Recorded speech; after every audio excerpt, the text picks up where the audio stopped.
boa tarde, minha Paraíba. É sexta-feira, dia 14 de outubro de 2022. Chegamos aqui ao final da semana nas edições do Rede Verdade. Você fica aí para você acompanhar uma conversa minha aqui com a deputada federal Elisa Virgínia. Ela que amanhã está participando desse encontro de mulheres com o Bolsonaro que será realizado em João Pessoa aqui, com a perspectiva da presença da primeira-dama Michele Bolsonaro, da senadora eleita ex-ministra Damares, todas aqui em João Pessoa. Você vai acompanhar esse meu bate-papo com a vereadora Elisa Virgínia. Por falar nesse bate-papo, a vereadora que é da Igreja Evangélica, tem uma matéria, você fica aí para você acompanhar uma matéria que a nossa equipe fez, a nossa produção fez aqui, sobre essa mistura que as eleições de 2022 acabou gerando aí entre política e religião. Tudo misturado, tudo confuso. A gente foi ouvir aí a opinião de líderes religiosos, a opinião da população sobre esse tema. Você acha que há uma mistura equivocada ou não? Estão usando Deus em nome da eleição? Estão usando a eleição com Deus no meio? Como é que está esse processo? A gente vai acompanhar uma matéria sobre isso. Eu trago também detalhes da adesão do anúncio que foi feito hoje pelo deputado federal Cabo Gilberto, ele que foi um fenômeno nas eleições agora de 2022, anunciando apoio à candidatura de Pedro Cunha Lima ao governo da Paraíba, que foi na manhã de hoje. Para a gente começar, vamos com a matéria que acompanhou aí o encontro sobre o desenvolvimento da Paraíba, prefeitos de todo o estado reunidos em João Pessoa na manhã de hoje. Nossa equipe foi lá para acompanhar o que é que eles debateram. As associações buscam a cada dia se fortalecer ainda mais, buscando, através dos representantes do Congresso Nacional, uma melhor condição de vida para o povo. Por isso, os prefeitos e municípios, além de diversas outras autoridades, buscam, através dos seus representantes, dias melhores para a população. A FAMUP, ela prega pelo o municipalismo, ela trabalha pelo municipalismo e essa reunião ela é feita a cada 60, 90 dias com todas as federações do estado. Já esteve em outros estados e agora veio da Paraíba. E a gente discute aqui principalmente o que nós temos de melhor para levar para todos os outros estados o que a Paraíba tem, o turismo que está na vanguarda, temos aí as energias renováveis e a tecnologia. Precisamos cada dia mais fazer com que essa pauta do Nordeste seja prioritária também a nível nacional. Por isso essa discussão, para que leve a bancada, para que leve ao conhecimento do Congresso e traga os investimentos necessários para o desenvolvimento dos municípios. A oportunidade de a gente mostrar o que a Paraíba fez, o que a Paraíba está fazendo e o que a Paraíba vai fazer agora na próxima gestão do nosso governo. O orçamento da PBTU, ele triplicou no nosso governo, exatamente para a gente mostrar a Paraíba, e a gente sabe que o turismo gera emprego e renda para o paraibano e que é isso que a gente quer para o povo paraibano. Ok, tá aí. Bom, vamos lá para Brasília com o Napoleão de Castro. Temos Napoleão hoje, na sexta-feira, temos? Então vamos lá, então vamos para Brasília. Napoleão de Castro, muito boa tarde, querido. Luiz, meu abraço, cumprimentar a você e ao telespectador do Rede Verdade nesta sexta-feira.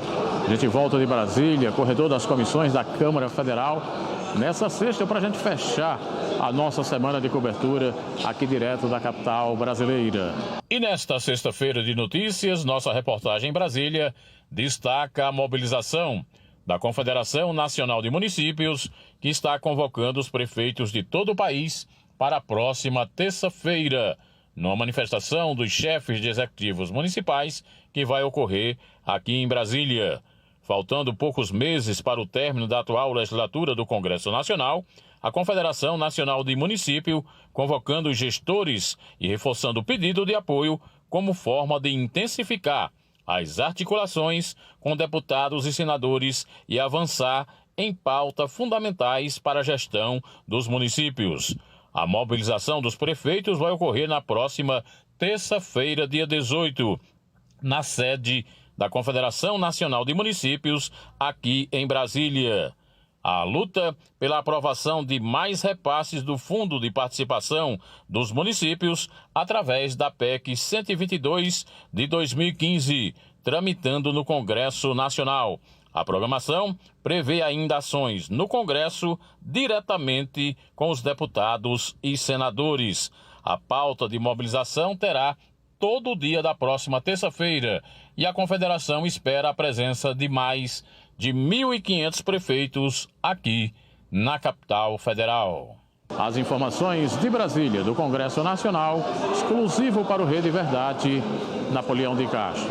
Aqui da Câmara Federal, eu devolvo o comando e liderança para você aí em nossos estúdios, Luiz. Grande abraço, excelente final de semana. Muito obrigado, Napoleão. E aqui em João Pessoa eu já faço um registro do assunto, do movimento político que foi registrado na manhã de hoje.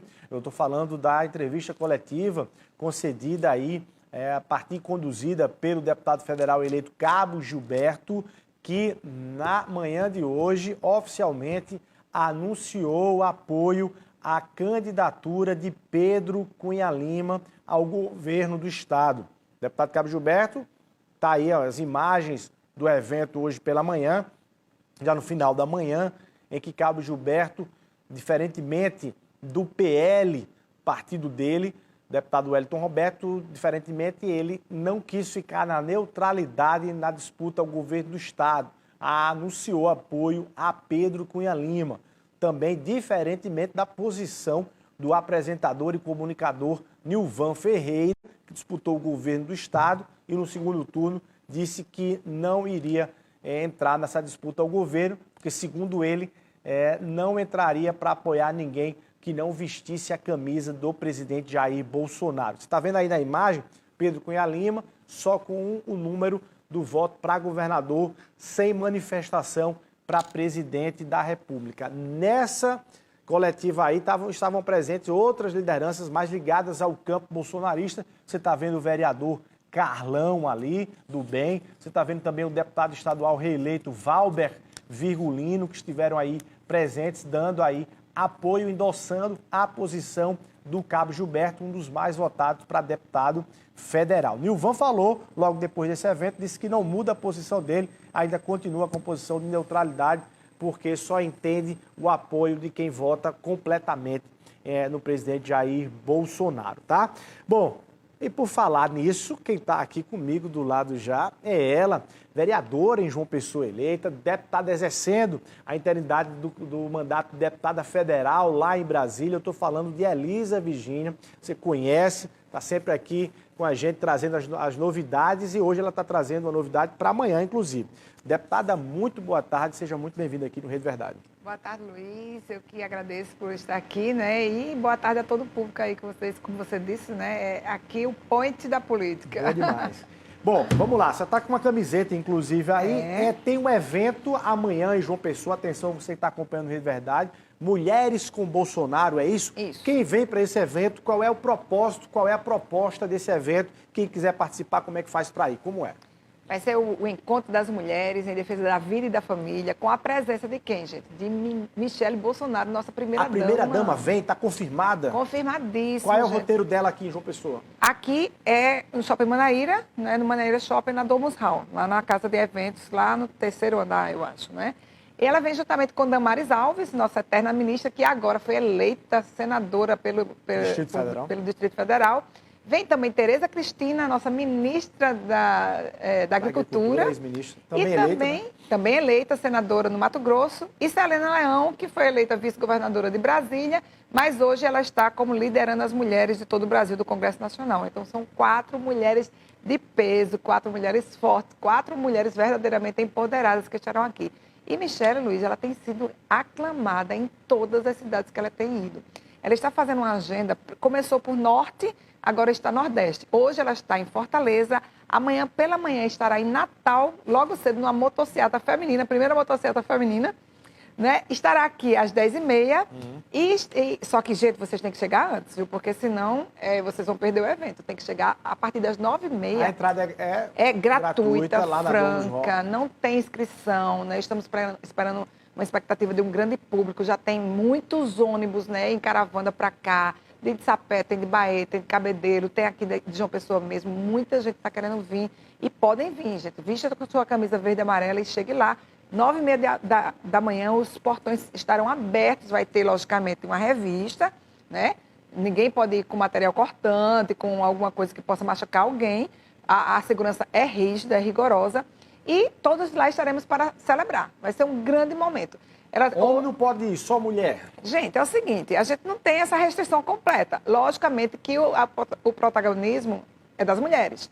Né? Porque para quebrar aquela questão, aquele paradigma, aquela narrativa de que Bolsonaro... sobre isso. Esse é um movimento de consciência de que há uma resistência das mulheres, do eleitorado, de parte do eleitorado feminino, para votar em Bolsonaro em função, vamos dizer assim, de algumas violências verbais que ele cometeu contra as mulheres ao longo aí da gestão dele, inclui a abordagem em algumas jornalistas, enfim, e o próprio trato, alguns deslizes verbais que ele cometeu? Gente, exatamente. Cria-se uma narrativa de que Bolsonaro não gosta das mulheres, mas eu nunca vi um governo para dar tanto crédito e tanta vez à mulher.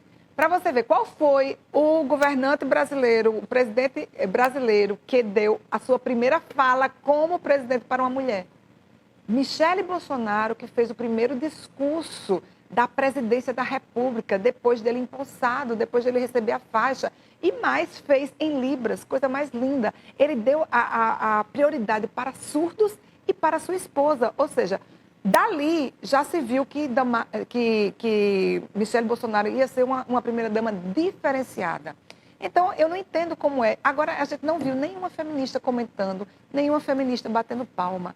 E quando a gente fala dos deslizes verbais que ele dá para as mulheres, se a gente for comparar com Lula, né? Lula que disse que aquela pessoa tem aquilo duro e denigre as pessoas da forma absurda como ele faz, que disse que a pandemia foi como um presente, né, para mostrar o PT, a questão política. Então, a gente não pode comparar em termos de deslizes. O próprio Bolsonaro, inclusive ontem, eu estava com ele em Recife, ontem foi um encontro de religiosos. Ele está pedindo desculpas. Não, ele disse, eu sou grosso. Eu posso ter dito alguns deslizes, sim, mas nunca comparado ao que o outro disse. E até peço desculpa por alguns deslizes, alguma pessoa que eu possa ter magoado. Ele é grosso, ele diz que nome, palavrão e grosseria, ele sempre dá, mas ele não rouba. Né? Então, assim... Entre essas grosserias, a gente contabiliza ali o fato dele ter dito que acertou quando teve os filhos, deu uma errada e teve uma filha, mulher. Depois ele registrou... Assim, errada não, ele deu uma fraquejada. Essa fraquejada foi tão engraçada que depois que a menina dele morreu, nasceu, Deus me livre. Depois que a menina dele nasceu, ele mudou completamente. Ele fraquejou no sentido daquela ignorância, de ser super grosso, de ser aquele machão. Ele mudou completamente. E a filha dele é responsável por essa mudança contínua que tem sido ele a partir de então, a partir do casamento com Michele Bolsonaro e a partir do nascimento da filha. O sentido que ele disse, a fraquejada que ele quis dizer, nesse sentido de não ser tão machão, tão brutão, porque ele vai ter que lidar com a princesa agora, com a menina que ele nunca tinha lidado. Ele tinha 4 homens. Então, é nesse sentido que ele do ponto de vista de ações, o governo também recebe em função de críticas em relação a ações. Acho que talvez o caso que ficou mais ali em evidência foi o caso da questão da garantia pelo governo federal de absolventes, né? Da questão para as mulheres com dificuldades de fazer essa compra e tal. O governo tem olhar para a mulher em relação a isso? Tem efeito concreto? Tem efeito concreto. Inclusive, a gente está falando aí, por exemplo, do Auxílio Brasil, né, que antes era o Bolsa Família, foi mudado para o Auxílio Brasil. A grande maioria das pessoas que recebem o Auxílio Brasil são donas de casa. A grande maioria das pessoas que tiveram seus títulos das terras, né, que antigamente o MST invadia. Engraçado que o PT gosta tanto desse negócio de invasão de terra, de fazer o povo ter agricultura, ter suas terras, mas nunca deu realmente o título de propriedade. E a maioria dos títulos de propriedade que o governo Bolsonaro deu nesses 4 anos foram para as mulheres. A gente vê certas legislações, por exemplo, até mesmo o auxílio emergencial, gente, agora você tem R$600, que o pessoal está dizendo, é pouco, porque a inflação está comendo todo o dinheiro. E se fosse 180? E se fosse R$90? Aí que você ia sentindo o peso de ser pouco mesmo. E com relação a isso, ainda tem a questão de antes você não podia assinar sua carteira, hoje você pode assinar sua carteira e continuar recebendo o auxílio emergencial. Com relação aos títulos de terra, as maiorias das mulheres que receberam, com relação a algumas leis que nós temos aí, temos a lei agora que diminuiu para 21 anos ou para 2 filhos a mulher que quer fazer sua laqueadura e não precisa ter a permissão do marido, que antes tinha que ter a permissão do marido. Ou seja, gente, são muitas leis, são 78 leis sancionadas para mulheres. Então, você acha que somente consegue nesse reverter governo. essa resistência? Consegue, é somente a tal da narrativa que foi criada e cria-se uma pecha nisso, cria-se a propaganda enganosa, o fake news, e muita gente embarca, as pessoas que não querem ir lá pesquisar o que realmente o governo está fazendo. Tá. Deputada, por falar em narrativas, eu quero tratar sobre um tema que está muito ligado nessa eleição, que é a questão da religião. A religião está completamente misturada com essa eleição de a gente ouvir casos, inclusive particularmente considero absurdos, de dizer que Deus está pedindo para você votar em A ou em B. Pelo amor de Deus, o uso dessa expressão.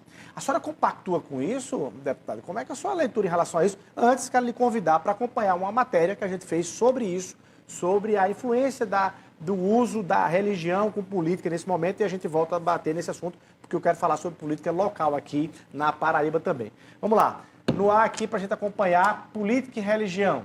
Estão se misturando? Religião não se discutem. É uma regrinha utilizada para manter a paz em almoços da casa de familiares, em reuniões de condomínios ou até em outras instituições. Mas nas ruas, as pessoas são unânimes em dizer que política e religião não combinam. Não, de maneira nenhuma. Isso é uma coisa muito errada. No meu ponto de vista, né? Mas tem aquele ditado, né? Cada um tem seus pensamentos, né? Eu não acho isso de aceito de jeito nenhum. Pois é, com a coisa de Deus, né? Que é de Deus. Política, eu acho que não é de Deus. Tá entendendo? No meu ponto de vista. Aí misturar uma coisa com a outra, eu acho que deveria ser algo totalmente independente, né? Porque quando se junta a política e a religião, vai ocasionar a mesma coisa que ocasionou há 2022 anos atrás. Quando a política sobreveio sobre a religião, Jesus Cristo, infelizmente, foi crucificado por aqueles que se diziam religiosos e políticos. Para o padre Nilson, é importante a política respeitando o direito da religião. Primeiro, a gente precisa entender a definição de cada coisa, ou a finalidade e a missão específica da política e da religião.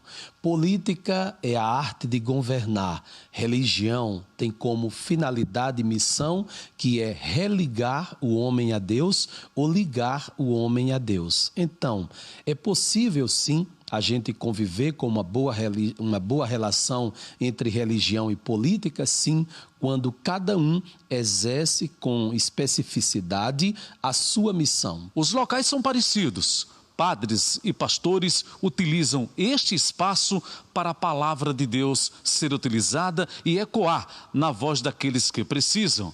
Mas os políticos também usam determinado espaço que parecem com esse, mas para uma utilização diferente. Muitos utilizam o espaço na política para poder aumentar a ira dos seus adversários ou até mesmo provocar aqueles que na política têm um pensamento diferenciado. O pastor Jean conversou com a nossa equipe e falou da importância entre a política e a religião. O fato da compreensão de que nós não somos do mundo, é isso que confunde a mente de muitos cristãos. Porque, por pensar desta maneira, eles começam a imaginar que não deve se envolver absolutamente em política. Por isso que durante muito tempo, política é um chão ainda muito novo para a maioria dos cristãos. Pode ver que esses tabus como política é do diabo, a gente já ouviu muito isso. Demoniza a política, mas eu não concordo com isso. Deputada Elisa Virgínia, a senhora que é da igreja, inclusive, tem ali uma caminhada e está na política. Está havendo ali um uso equivocado? Qual é a sua visão? De forma nenhuma. As pessoas acham que o pastor não é um cidadão. Mas, gente, antes de tudo, nós somos cidadãos. Então, nós vamos deixar de ser cidadãos quando ele está na igreja? Não. E quando nosso cristianismo a gente pode levar para todos os lugares. E o cidadão político ele pode estar em todos os lugares. É lógico que o pastor não disse vote em A ou vote em B. Mas o pastor pode indicar os princípios e os valores das pessoas que os cristãos devem votar, que os seus membros devem votar. Por exemplo, se você não concorda, se você concorda que quem só dá a vida... Mas tem pastor dizendo que quem não vota em fulano vai para o inferno e quem vota em cicrano não vai para o céu. Isso é bonito? Não, isso não é bonito. Tem seus excessos, tem que respeitar. A gente está tendo muitos problemas como este, né? Mas olha, preste atenção, se você é um cristão verdadeiro, se você se considera uma pessoa de Deus, você acha que a pessoa tem direito de matar uma vida dentro do ventre? Só quem dá a vida é Deus, só quem tem direito de tirar a vida é Deus. Então, como é que você vai dar o seu voto a uma pessoa que quer transformar o aborto em uma questão de saúde pública? Então, se você é cristão, o seu voto é uma extensão da sua fé.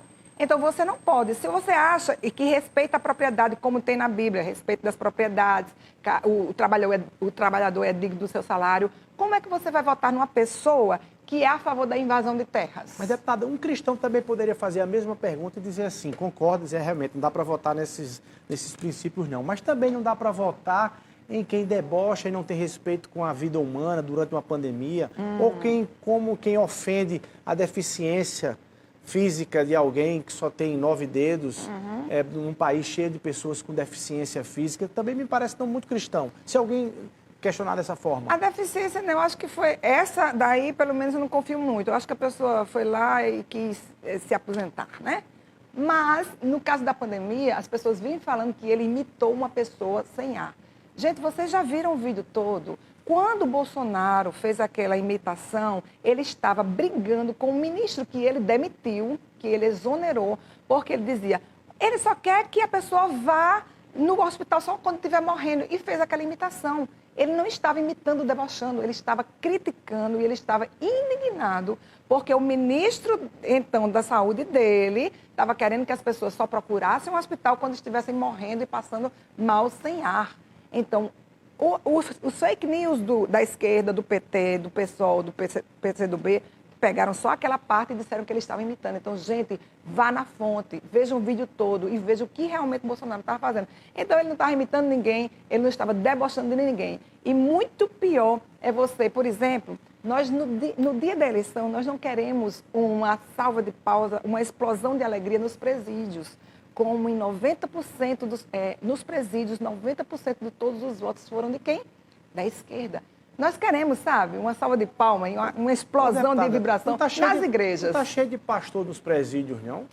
Tentando tirar eles do mal, da perdição, não é verdade? Mas os presidiários servem para ser tirados, mas não servem para votar? Servem para votar, mas aí você acredita que um presidiário, um ladrão, um assassino, um pedófilo, vai votar em quem queira que a pessoa que está errada pague pelos seus crimes, ou vai votar naquele político que, por exemplo, agora não quer que a polícia ande armado, que quer que as pessoas não tenham arma em casa para se defender, ou também que querem que aquelas pessoas que cometerem pequenos delitos de até R$1.000, como já tem um projeto de lei lá no Congresso Nacional, não sejam presos mais e virem como está acontecendo em Nova York, na Califórnia. Estão entrando, fazendo verdadeiros saques a drogarias, a shopping centers, a loja, levando pequenos surtos. Só que quando junta aquilo tudo, vai quebrar, gente. Não tem quem aguenta esses roubos. E a esquerda não quer que prenda os bichinhos. Ou naquele que diz, não tem nada não, deixa o menino roubar o celular, ele só está querendo um dinheirinho para tomar uma cerveja. Você acha que o presidiário vai votar em quem? Na esquerda que diz isso ou naquele que quer repressão? O tema é muito bom, muito polêmico, mas eu não quero perder tempo para a gente não falar na política, não. Vamos falar na política daqui do Estado. A senhora vai ficar com que posição? A gente está vendo, acompanhando aí, Nivan Ferreira, que vota o Bolsonaro, disse não vou com ninguém para o governo, porque não quero neutralidade. O Wellington Roberto, partido de Bolsonaro, disse não vou ficar neutro, porque Pedro Cunha Lima não anunciou a Bolsonaro. Cabo Gilberto disse não, vou ficar neutro não. Vou apoiar Pedro Cunha Lima, mesmo ele não apoiando. Mesmo Pedro ficando neutro. Mesmo Pedro ficando neutro. Né? Elisa Virgínia, qual é a posição dela? Só diz daqui a pouquinho. Quem quiser ouvir, espera um minutinho só e a gente volta conversando aqui no Rede Verdade.